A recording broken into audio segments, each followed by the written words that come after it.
Good afternoon. Welcome to my channel, Canning with Kate. I am so happy that you're here, and I am excited to share with you a meal in a jar. Today I have been meaning to do that a lot this summer, and sometimes summers don't go the way that you planned. So I have not been able to do that, but I went yesterday and I made a list of all the canning recipes that I want to do, because my pantry is getting a little bit emptier than I would prefer, and I just have been feeling that I really need to kind of step up my game a little bit and get some good, nourishing, inexpensive meals put together. So this one that I am doing today is not as much on the cheap side, just because I'm using a lot of fresh ingredients, but the ones that I'm going to be making in the next few videos, I am doing a lot of beans, because beans are a lot cheaper protein right now, and I'm just trying to think of meals and things that I can put together that are a little bit more versatile, that I can just dump and go with and use with rice or with mashed potatoes, or as a soup or a stew, or on the side with some other type of vegetable. So I'm really trying to create meals that are a little bit more budget friendly, because as we all know, the grocery store is a little bit harder to go to right now, simply because when you leave, you're a lot less wealthy, I guess you could say. So today I am doing, it's called white bean and portobello pot roast, and that just sounded so good to me. So a lot of the meals that I'm going to be putting together in the next few videos are not going to actually have meat, because again, I'm trying to do something that's a little bit more economical, for at least for our family. So I hope that you enjoy this and follow along and put some really good healthy meals onto your shelf. So I am getting this recipe from the Canning Diva. It's a pressure canning, Canning Diva book, and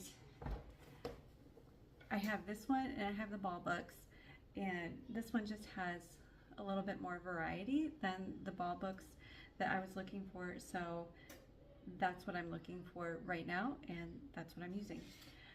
All right, so this is going to make approximately 8 quarts. So in my canner, I unfortunately can only fit 7 in at a time. I'm really pressing for a larger canner from my husband, but it's a little bit on the pricey side, so I don't know if that's going to happen anytime soon. But babe, if you're listening, I want a bigger canner. All right, so the first thing I did was I got all of my ingredients and I did all the chopping and the measuring. So this one, you need about 1 pound of great white northern beans. So those are already rinsed. I have, this was my biggest expense, was the portobello mushrooms. So I have 8 portobello mushrooms that are sliced lengthwise and washed. Then this one calls for Chardonnay, so 3 cups of Chardonnay, and I actually had this in our liquor cabinet, so I didn't have to go and buy that, thankfully. 1 large onion. I had half of a white onion and I had a whole red onion, so I wanted to use the older onion first, so I have half and half. I have half white and half red onion. I have 3 quarts of vegetable broth here. I have fresh rosemary. You're going to need a few sprigs of fresh rosemary, so I just got a plant because, well, why not? 8 carrots diced. I did not dice these, I just coined them. I don't think it really matters. And 12 red potatoes that are cubed. Okay, so those are the big ingredients. And then garlic, you're going to need 4 garlic cloves. I've got this stuff already minced because I honestly hate mincing garlic. It's like on my list of things that I really, really would prefer to avoid. But you can feel free to go ahead and get fresh garlic and mince it. You need rubbed sage. This recipe does call for fresh thyme, but I didn't have any, and so I'm using dried. So it calls for 6 sprigs of fresh thyme, and so that is about a half a tablespoon of dried. So that's what I'm using instead. And then also you're supposed to have Worcestershire sauce with no anchovy in it. I don't have that. I checked the Worcestershire sauce that I have, and it does have anchovies, and I didn't want to go out and buy a whole new thing just for this recipe. So I found out that if you do a 1-to-1 ratio of soy sauce and rice vinegar, then it mimics the taste of the Worcestershire sauce without the anchovy. So I'm going to be doing that. All right, so got all the ingredients? Let's get started. All right, so after you have rinsed your beans, you're just gonna set those aside and get a large stock pot and combine the mushroom, 1.5 cups of wine, and the onion, and then allow the mushroom and the onions to caramelize a little bit, so about 8 to 10 minutes. All right, so we will come over. Not sure if you can see. Don't look at my messy sink. All right, here's my stock pot. All right, so I'm just gonna dump my mushrooms in. Got my onions.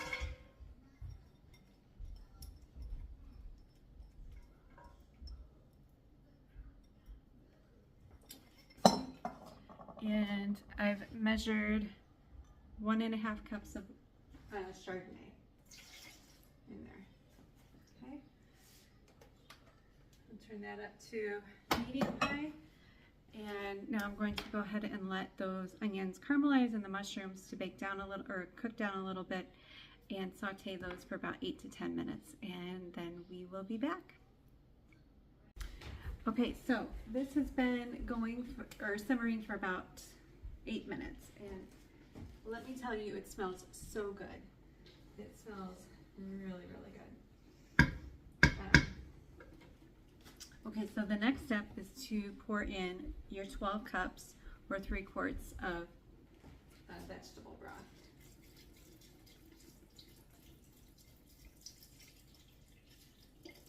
I would love to make my own. That's my goal. To start canning up my own bone broths and my own vegetable broths, because I think it's going to end up being better. I don't know if it'll be cheaper. I guess it depends on the type of bones that you use and where you can find them, if they're a good deal. But I feel like it would be probably a little bit cheaper, at least, because you get a decent quantity when you make your own broth. And let me tell you, I'm all about saving the money right now.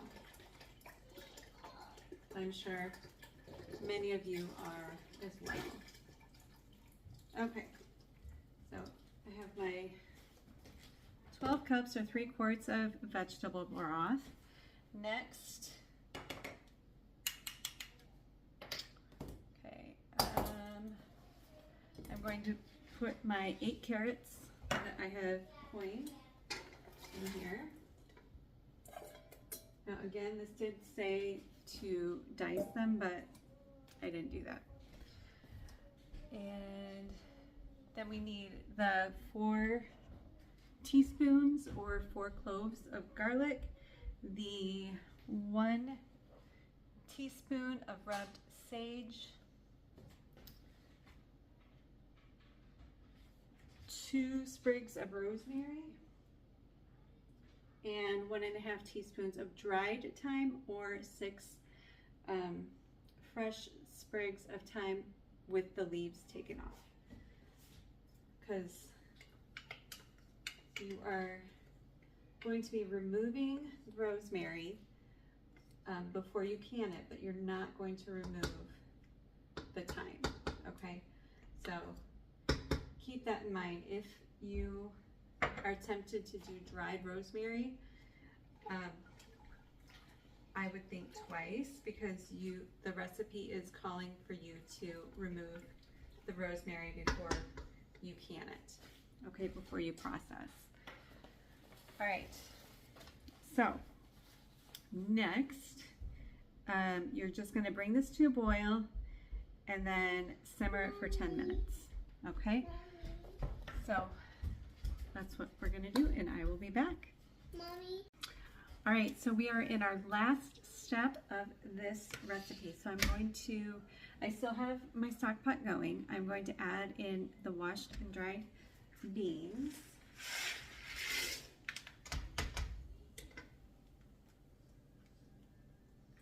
Okay, the last bit of my wine, so this is another 1.5 cups.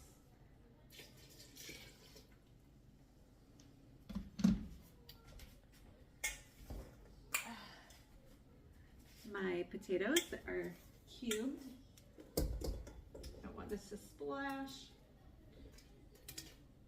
This will be very hot.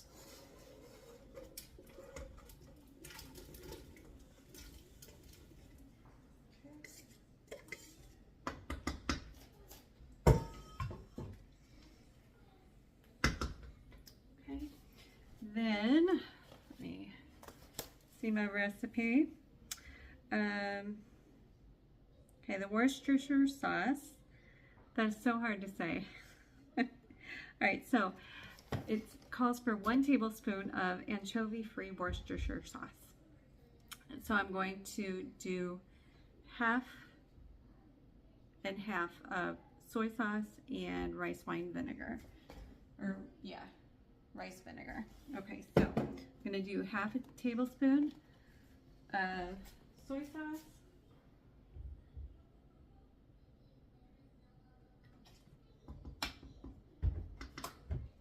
and another half tablespoon of the rice vinegar.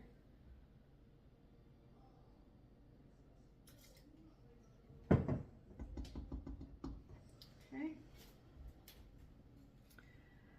Salt and pepper, so 2 teaspoons of salt and 1 teaspoon of pepper.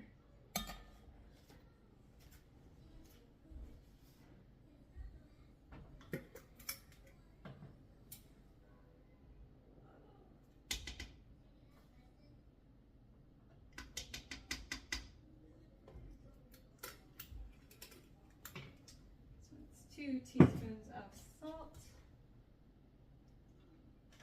and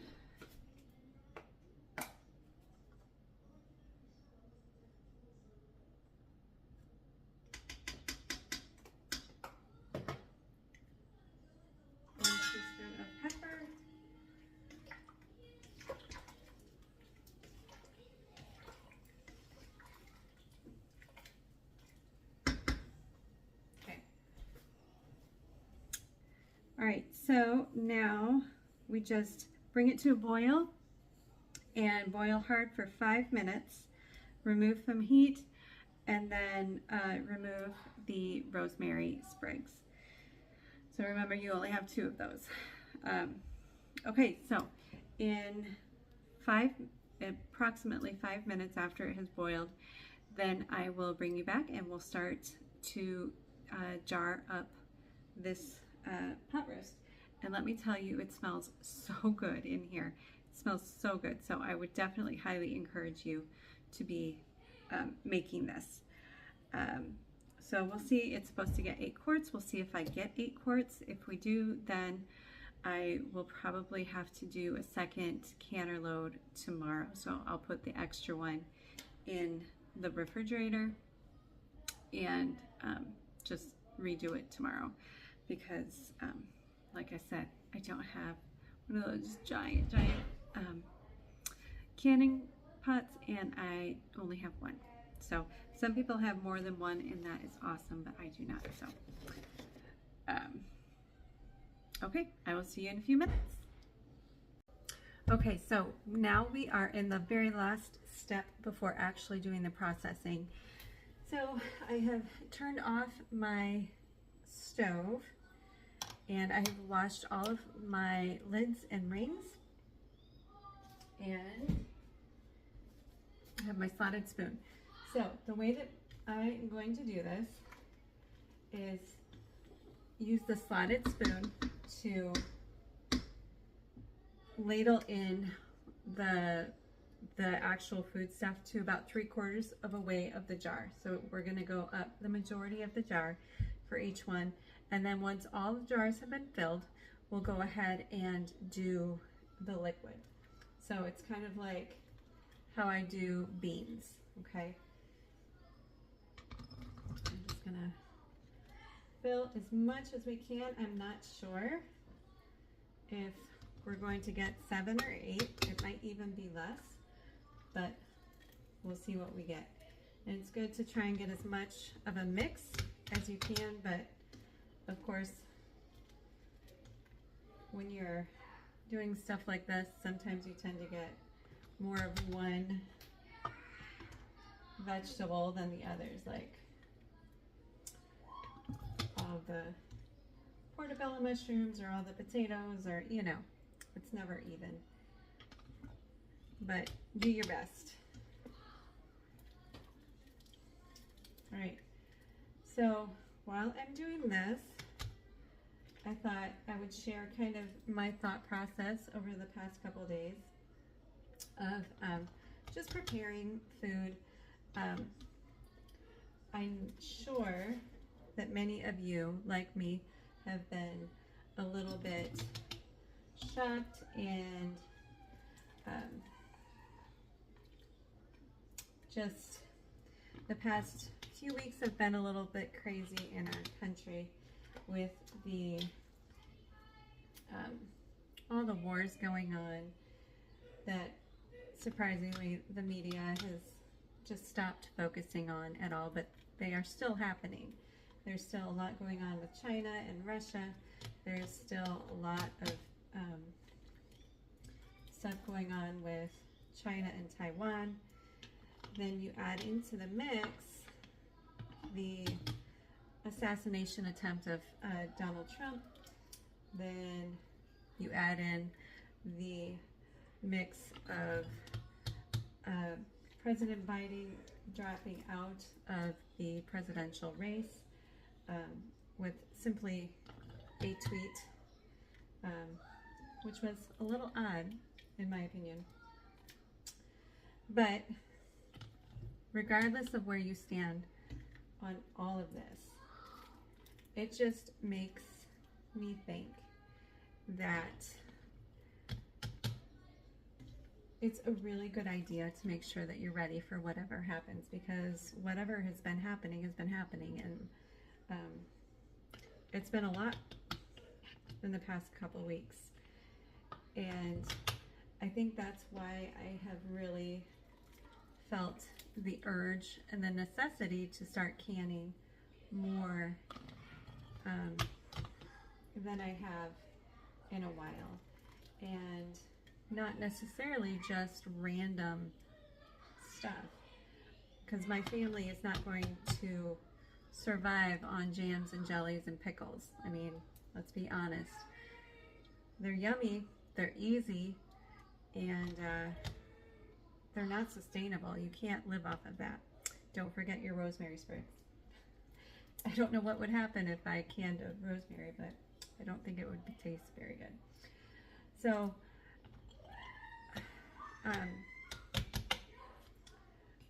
one of the things I'm really trying to do is think of meals that I can put on my shelf that are not going to break the bank.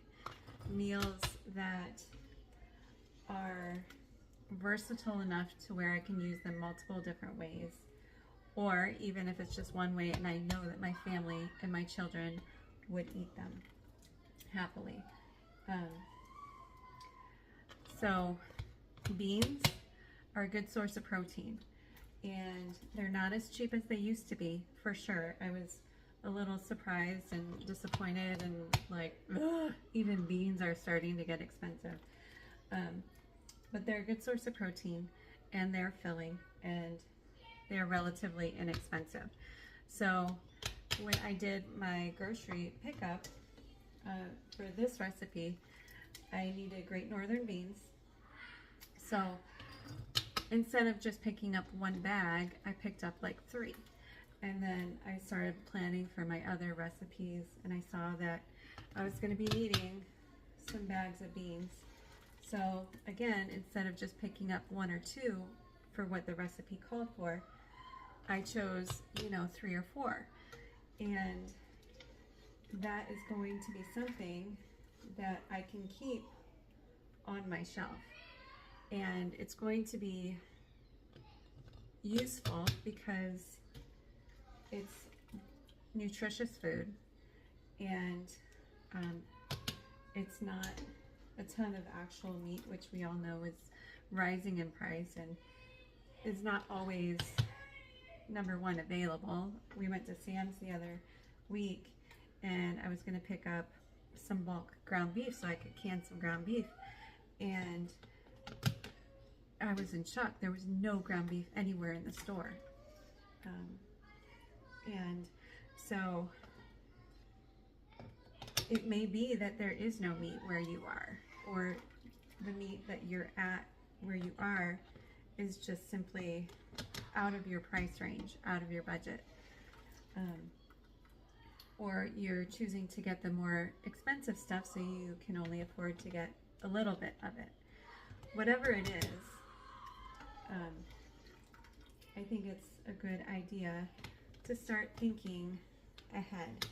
And whenever you go to the store, pick up a bag of beans, or if you can pick up a can of beans, pick up a can of beans. And then just do what you can, okay? Don't get complacent, because complacency will lead you to not a very good place. So I will get off my soapbox and continue jarring this up.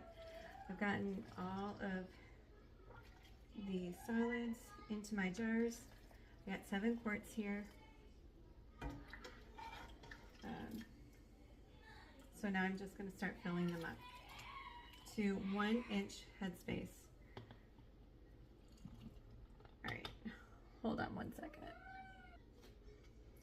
Okay, so we're just going to fill these up.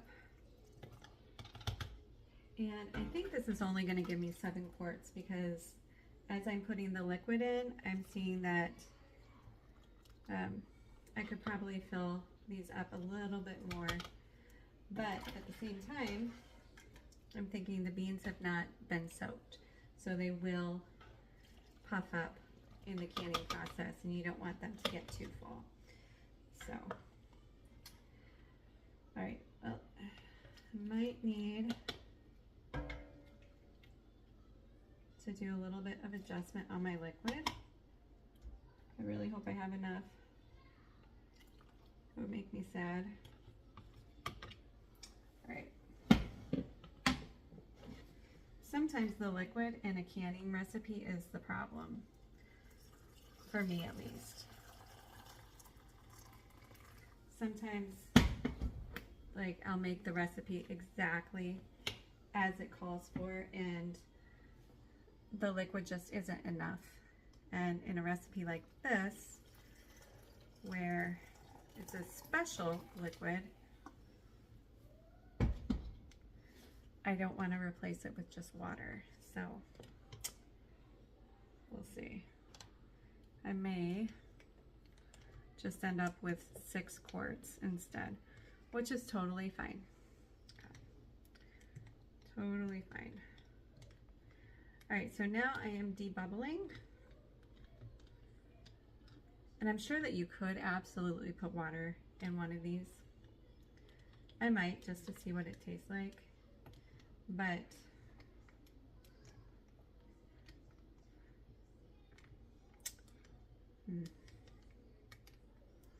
I don't want to have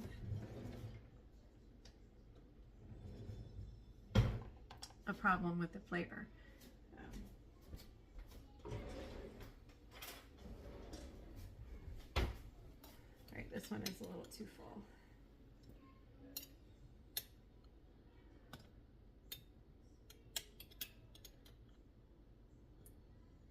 Okay.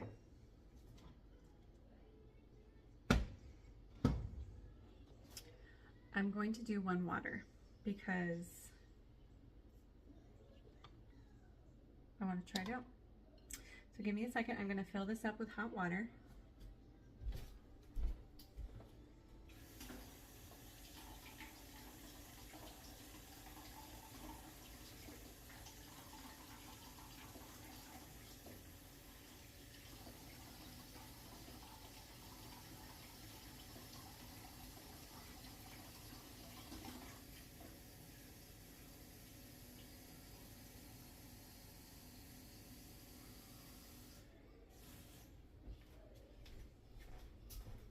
Okay, so you can see this one is just water. What I'm thinking is I don't want to waste any of this, right? So I'm thinking that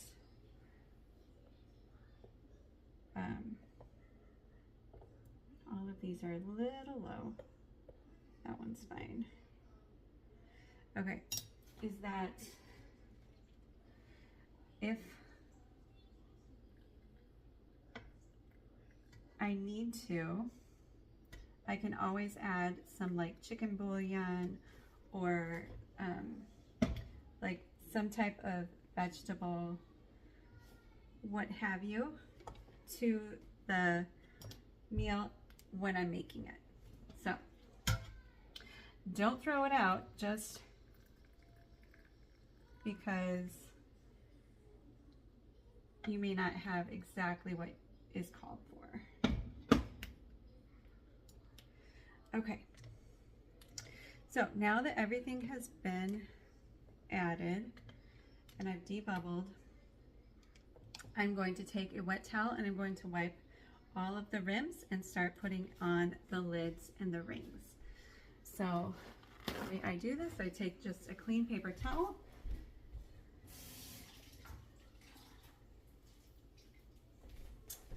hot water, and I wipe the rim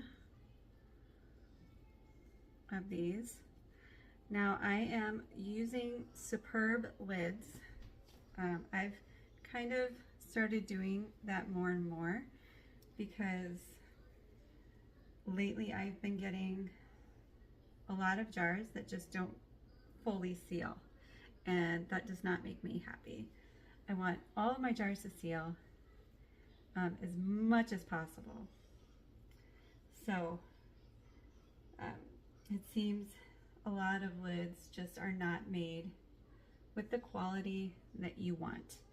So you gotta kind of experiment and see what you like, see what you don't like, and go from there. Some people are gonna, I mean, people prefer different types of lids all over. So see what you like, see what works for you, and do that. All right, so I'm going to do these fingertip tight, and these are very hot jars. Okay.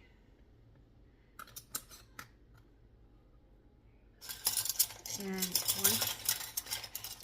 once I get all of these on, I'm going to go ahead and put them in my canner, which has been heating up, and I'm going to bring it up to steam, and once it starts to vent, I am going to vent it for 10 minutes and then bring it up to pressure for 10 pounds pressure. At 10 pounds pressure, I'm going to start my timer for 90 minutes, an hour and a half for quarts. If you were doing pints, it would be 75 minutes. All right, so all these are ready, and I will show you how they look when they are out of the canner. All right, see you in a little bit. All right, y'all, it has been a long canning day, but all 7 of my jars are out of the canner now, and I will show them to you, and that's it. All right, here's the finished product. I'm very pleased. I did not get very much siphoning at all. You can see right here's the liquid level on pretty much everything. They're still bubbling a little bit. That one's still going pretty good. So it is almost 9 o'clock at night, and I am tired, and it's been a long day of canning, but I am very thrilled to have those extra 7 jars on my pantry shelf. So I'm going to let these sit for overnight, and then anticipate them all being sealed. In the morning, it looks like everything is already sealed, so that is a huge bonus. So I love these lids, they're good. And then I will remove the rings and wash the jars, label them, and get them up on the shelf. So I hope that you all have enjoyed this video. I hope that you try this recipe. Get the Canning Diva cookbook. She's great. And let me know what you think. Please like this video, subscribe to my channel, share this with anybody that you think might be interested, and I look forward to seeing you next time. Have a good night. Bye.